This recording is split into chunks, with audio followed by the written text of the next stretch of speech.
Oi, gente, estamos de volta aqui nas nossas aulas e hoje para falar sobre as organizações da sociedade civil. Nós estamos aí numa série de 2 ou 3 vídeos, aulas, falando sobre as 3 principais pessoas jurídicas, né, de atuação do terceiro setor aí. E hoje nós vamos falar sobre as organizações da sociedade civil. E é interessante a gente pensar nas organizações da sociedade civil, antigas ONGs, organização não governamental, agora OSCs, organizações da sociedade civil, porque antigamente a gente não tinha uma lei específica do terceiro setor. A gente era muito baseado no Código Civil. E agora a gente tem essa lei específica, que é a Lei 13.019, de 2014, atualizada em 2015, mas implantada oficialmente a partir de 2017, porque trata-se de uma lei específica do terceiro setor, principalmente para aquelas que querem realizar diversos termos, nós vamos ver mais para frente, né? Estabelecer pactos e parcerias jurídicas, e nós utilizamos essa lei para nortear todo esse esse momento novo que a gente vive das organizações. É uma lei nova, é uma lei que demorou bastante tempo para ser implementada, porque surgiram vários questionamentos, mas agora podemos dizer que temos uma legislação própria, que é a Lei 13.019, para as organizações da sociedade civil. E quem são as organizações da sociedade civil? As organizações são entidades privadas, sem fins lucrativos e ou sem fins econômicos, né? Se você vê lá no seu CNAE, seu CNPJ vai estar assim, que não distribua entre seus sócios ou associados, conselheiros, diretores, empregados, doadores ou terceiros eventuais resultados, sobras, excedentes, brutos ou líquidos, dividendos, isenções de qualquer natureza, participações ou parcelas do seu patrimônio, auferidos mediante o exercício de suas atividades, e que os aplique integralmente na consecução do respectivo objeto social, de forma imediata ou por meio de constituição de fundo patrimonial ou fundo de reserva. Ou seja, a organização ela não existe para ter lucro, embora ela precise do recurso financeiro, e não pode dividir esse lucro em seus sócios. Tem que ser tudo revertido para a organização. E essa descrição precisa estar dentro do estatuto da organização, principalmente aquela que deseja realizar termo de cooperação com o governo e outros termos que a gente tem também, que a gente vai mostrar ao longo da aula aqui, ok? Então, qual o objetivo dessa lei 13.019? Bom, aí nós temos dois, dentre tantas que a gente pode estabelecer, mas eu separei duas aqui. Estabelecer regras para a parceria entre Estado e as OSCs, então regras, não que o Código Civil não fazia isso, mas ele não era tão específico quanto a lei 13.019, então, ele estabelece regras, se você ler na íntegra a lei, e eu digo que você tem que ler na íntegra, se você é gestor, se você almeja ser, se você trabalha no terceiro setor, é importante saber, principalmente se você tem parceria com o governo. Não estabelecer regras, começo, meio, fim, tempo, duração, enfim, procedimentos, processos, o que pode, o que não pode, o que é legal, o que não é legal. Por quê? Fazendo tudo isso, a gente promove a segunda situação, que é promover a transparência, controle e segurança jurídica. Então, uma organização séria e idônea não tem o que temer, então ela vai expor e apresentar publicamente tudo aquilo que ela faz, seja por meio de site, seja por meio de publicação no jornal, enfim, para obter controle social, controle fiscal e ter também a segurança jurídica, ela está respaldada de acordo com a lei, apresentando o seu trabalho desenvolvido aí de política pública em parceria com o governo. A quem se aplica essa lei? Então, para as organizações da sociedade civil. E como são constituídas as organizações? Elas podem ser associações, grupo de pessoas reunidas, fundações, quando a gente doa um patrimônio para uma finalidade social específica, educacional, enfim, que beneficie a sociedade de uma forma geral nas suas vulnerabilidades diversas. E cooperativas sociais, alguns casos de cooperativas, nem todas elas se aplicam. Bom, o fim do convênio tradicional. A Lei 13.019 trouxe o fim do convênio tradicional. Então, antes era muito genérico, as coisas aconteciam, não existia uma lei específica, mas agora existe. A Lei 13.019, ela é específica e substitui os convênios por novos instrumentos jurídicos, instrumentos específicos para parcerias sociais. Nós temos pelo menos 3 modelos aí de instrumentos utilizados aí pela lei, na lei. O primeiro é o termo de colaboração, trata-se de uma iniciativa do poder público, então o poder público vai fazer um edital de chamamento e convocar as organizações da sociedade civil que se encaixam dentro desses instrumentos e da pessoa jurídica para participar desse edital. Então, quem faz isso é o governo, um termo de colaboração. Em segundo, nós temos o termo de fomento, que é uma iniciativa da OSC. Então, a OSC chega até o governo com um plano de trabalho e oferece uma proposta de fomento. E aí, tanto no primeiro quanto no segundo, existe repasse financeiro em comum acordo. O primeiro, o governo diz quais são as diretrizes, o segundo, a organização diz e entra em acordo para ver se faz sentido ou não a realização do fomento. O terceiro é o acordo de cooperação. E esse acordo, já diz a palavra, é cooperar, então não envolve repasse financeiro. Não envolve repasse financeiro. Ambas as partes vão fazer acordos, né? Fundamenta-se isso, formaliza-se isso, mas sem repasse financeiro. Sendo essas 3 formas de, hoje em dia, por meio do marco regulatório, as organizações estabelecerem relacionamento com o governo. Muito bem, estabelecido esse relacionamento, é feito um chamamento público, que é algo obrigatório para a seleção das OSCs. Quando eu falo OSCs, Organização da Sociedade Civil, organizações, que está no plural, né? E esse chamamento garante a igualdade e transparência no processo, deve garantir, porque todos devem participar da mesma forma, não deve ter privilégio para ninguém, todos devem ser analisados de maneira técnica e não política. E isso que deve acontecer, tá bom? Então, garantir igualdade e transparência no processo do chamamento público. E aí, esse chamamento público, ele vai solicitar o quê? A apresentação de um plano de trabalho, porque se a gente está falando em termos de colaboração, em termos de fomento ou termos de cooperação, precisa descrever o que vai acontecer. E a gente descreve isso num plano de trabalho, que é o documento essencial para estabelecer aí a parceria. Esse documento vai ter o quê? A definição dos objetivos, as metas, a metodologia, o público-alvo, os prazos, o orçamento, resultados que vão acontecer. É muito importante que haja uma pessoa que saiba escrever esse plano de trabalho, ou então que se contrate um profissional para fazer isso, porque esse profissional, essa pessoa precisa conhecer no mínimo, da elaboração e todas as etapas e as legislações necessárias para cada área de atuação. E se falando na assistência social, nós temos aí, por meio da tipificação, duas áreas de atuação: a proteção social básica e a proteção social especial, de média e de alta complexidade. Então, é importante conhecer as diretrizes de cada um, a formatação de cada um, a legislação de cada um, para que possa escrever um belo plano de trabalho e ser assim aprovado e executado e garantir a quem está na ponta que chegue à política pública. Quais são os requisitos para que essa OSC participe, né, desse edital de chamamento? Tem que ter um mínimo de 3 anos, exigência mínima de 3 anos, salvo algumas exceções, ou às vezes o município, a lei é federal, tá? Então ela pode ser adaptada em nível municipal, às vezes o município solicita 1 ano, em menos tempo menos tempo de 3 anos para que a lei seja exercida. Tem que ter capacidade técnica e operacional, foi como a gente falou. Quem vai escrever, de repente, pode ser a pessoa da organização? Pode, um assistente social, um psicólogo, um pedagogo, ou outro profissional da administração que tenha conhecimento e know-how de escrever projetos e plano de trabalho. Por quê? Porque ele vai gerenciar e executar o projeto.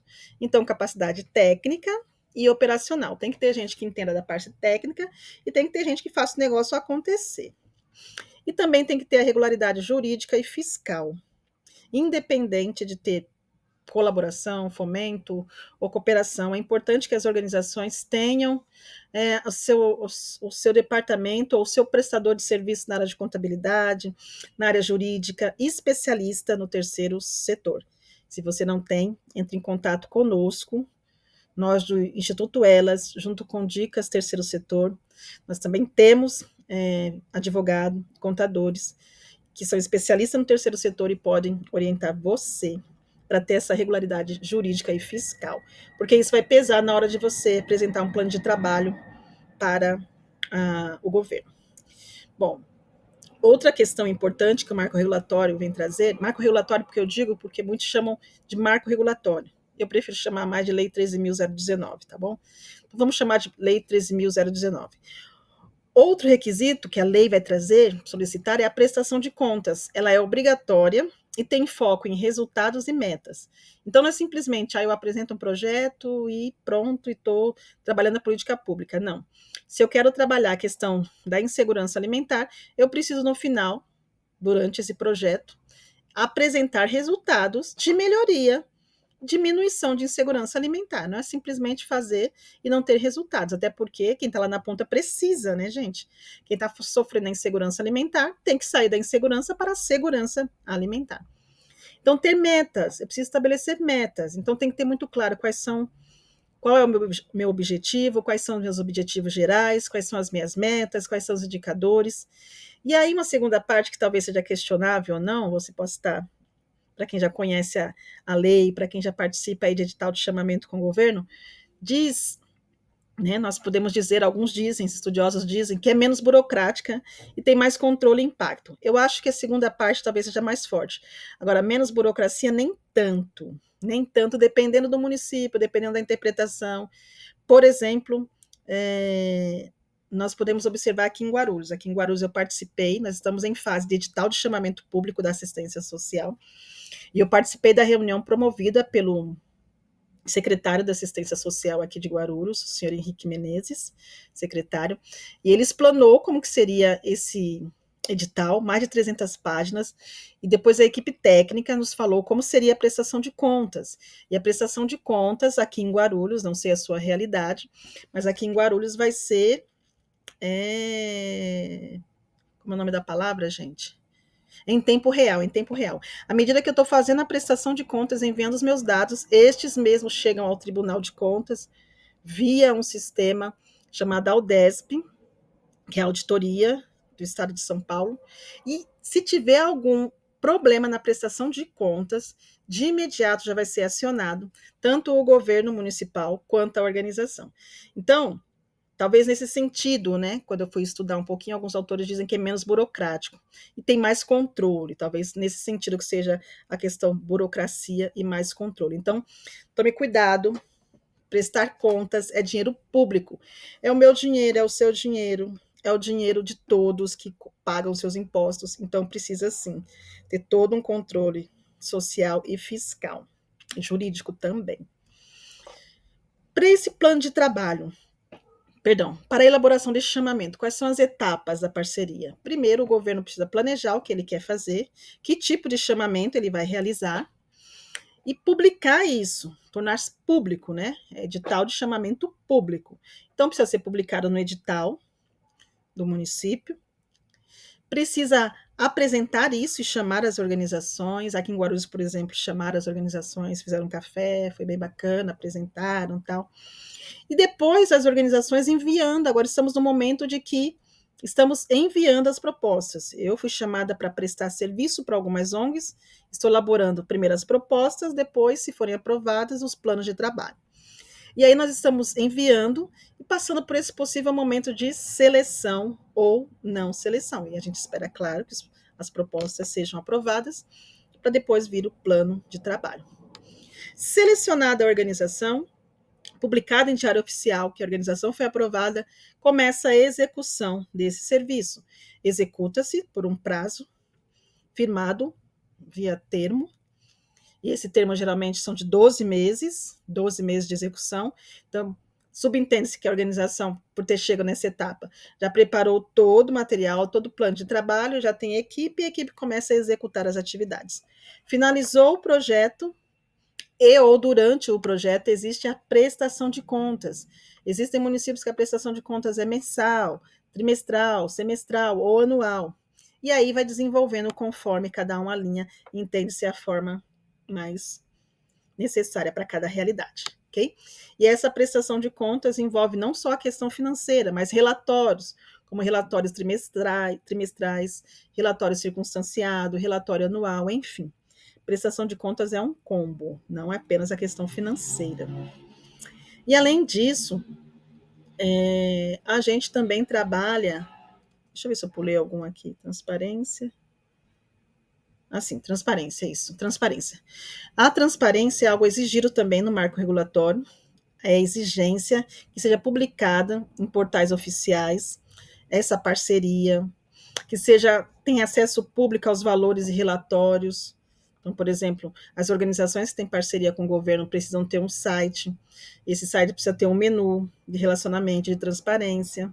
E isso a gente já havia falado muito antes, né? O compliance é isso, gente. Compliance é isso, esse relacionamento de transparência para o crescimento da organização. Então, acesso público, qual o valor repassado, onde está sendo investido esses valores, como está sendo feito o investimento, que é o relatório de atividades, tudo isso tem que estar exposto no site, tanto da organização quanto também do governo, para que todos tenham acesso.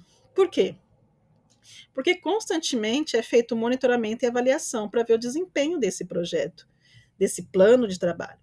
E esse monitoramento é feito por comissões de acompanhamento da secretaria, que foi feito o convênio específico, no caso aqui é da assistência social. Tem que ter foco em metas, resultados e benefícios sociais. Então, é aquela coisa que nós falamos, não é simplesmente colocar o projeto e abrir as portas, mas é fazer ele acontecer da maneira correta, tendo sempre em mente o que eu quero alcançar, como eu quero alcançar, quando e até onde eu quero alcançar, com resultados e benefícios sociais. Lá na ponta, quem está na ponta tem que ser beneficiado. Quais são os gastos permitidos para uso aí com a Lei 13.019? Pode ser pago equipe, e aqui está falando equipe de RH, e no caso de equipe de referência básica técnica, né, tem que ser CLT, seletistas, e os demais podem ser prestadores de serviço. Materiais diversos, material pedagógico, material de escritório, administrativo, insumos, alimentação. Precisa ter estrutura, precisa ter espaço mínimo para atender, né, gente? Espaço mínimo para fazer o atendimento. E as despesas administrativas podem ser gastas com um percentual de até 15% do repasse.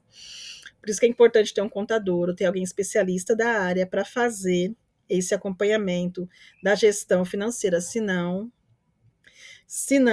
existe uma desorganização, uma confusão, e aí depois prejudica a organização, prejudica as demais organizações, o Estado vai vir em cima, o Tribunal de Contas vai vir em cima, a fiscalização vai vir em cima, e aí o que pode acontecer, a gente vai falar daqui a pouco mais para frente, é que essa prestação de contas que venha a ser algo mais simplificado, tudo digital hoje, viu, gente? Hoje é tudo digital, traz a possibilidade para projetos de pequeno porte. Então, não só são as organizações grandes que podem desenvolver.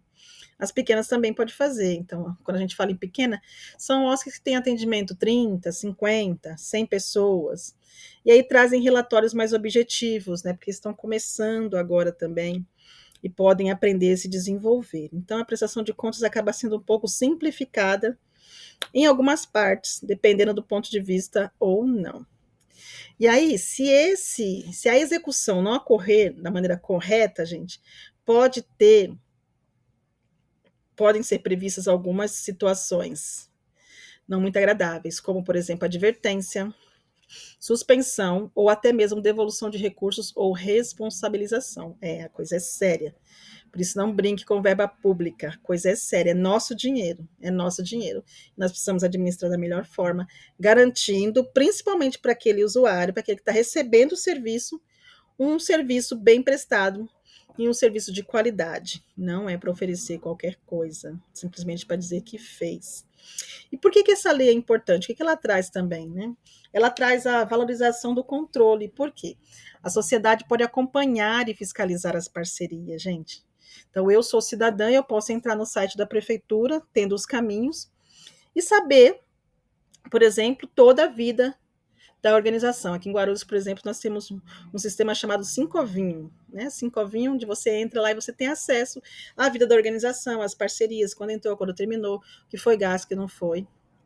É um mini Sincov, né? O Sincovinho. E aí você consegue acompanhar e fiscalizar essas parcerias. Então, isso é bacana, por isso, trouxe essa valorização e controle do terceiro setor. Então, se profissionalizou, cresceu. E aí, quais são os desafios e a importância para as OSCs, né? Amplia o reconhecimento do trabalho e fortalece a relação com o Estado, como eu acabei de falar aqui. Então, essa lei ela veio, sim, para fiscalizar, veio, mas também para valorizar e trazer importância para o terceiro setor. E quais são os desafios? Desafios é que a organização tem uma capacidade de gestão, a gente já falou sobre isso, pessoas certas, no lugares certos, capacitadas, burocracia documental, embora seja menos burocrático, mas tem a importância de ter demandas, sim, burocrática, tem documentos que precisam ser feitos, embora hoje tudo é muito digital, mas mesmo assim ainda existe um processo burocrático também, e saber elaborar um projeto e desenvolver o plano de trabalho no tempo hábil, pensando nas metas, nos impactos, nos resultados alcançados. E aí, essa lei trouxe os seguintes avanços, né? Alguns deles que eu cito aqui. A segurança jurídica, porque ela tem respaldo agora, é uma lei estabelecida, é uma lei federal. Claro, ela vai funilando a nível municipal. Ela fortalece a questão da transparência, então ninguém tem o que temer, está fazendo a coisa certa, não tem o que temer, não tem nenhum receio a passar. E traz foco em resultados. Então, gente, para a gente encerrar essa aula de hoje, pensando em regulatório, em Lei 13.019, barra 2014-2015, nós podemos dizer que foi um benefício para as organizações, porque agora são reconhecidas e valorizadas. O terceiro setor tem a sua legislação própria. E aí o objetivo da lei é estabelecer regras, promover transparência, tudo para crescer. Agora eu me digo uma coisa, Suzana, como eu me preparo para estar esse ponto? Aí que a gente diz, é importante você entender de gestão, é importante você chamar a consultoria, é importante que o estatuto estar alinhado, é importante você ter as certificações adequadas, os espaços acompanhados por um corpo de bombeiro. Tem todo um procedimento para que você chegue a esse nível de conseguir uma parceria com o governo. Então, você quer saber mais informações? Pode me chamar e a gente vai conversar, tanto a mim quanto nós do Instituto Elas também estamos à disposição para te atender. Perdão. E aí, eu quero também trazer para vocês um exemplo do edital aqui de Guarulhos. Eu quero trazer para você em algumas dessas aulas aí, vocês acompanhem que eu vou trazer. E a gente vai explanar um pouquinho o que foi esse edital de Guarulhos aqui, que a gente achou bem bacana. Mas para as próximas aulas aí, eu vou começar aí uma série agora de certificações municipais. Eu falei do SEBAS, nas esferas de educação, saúde e assistência, que são as únicas áreas, o SEBAS, e vou começar a falar agora sobre as certificações municipais, vou falar de alguns cadastros, vou falar do CENTES, para quem é de São Paulo, vou falar do CRCE também, e falando do COMAS, vou falar do CMDCA, enfim, para a gente poder desenvolver um trabalho aí de fortalecimento das organizações e crescimento para vocês. Tá bom? Então aguardem a próxima aula, falaremos sobre Comas. E a fonte aí das informações, dicas, elas terceiro setor, com o nosso setor jurídico, contábil também, que a gente trabalha junto. É isso, gente, um grande abraço e até a próxima aula. Tchau, tchau.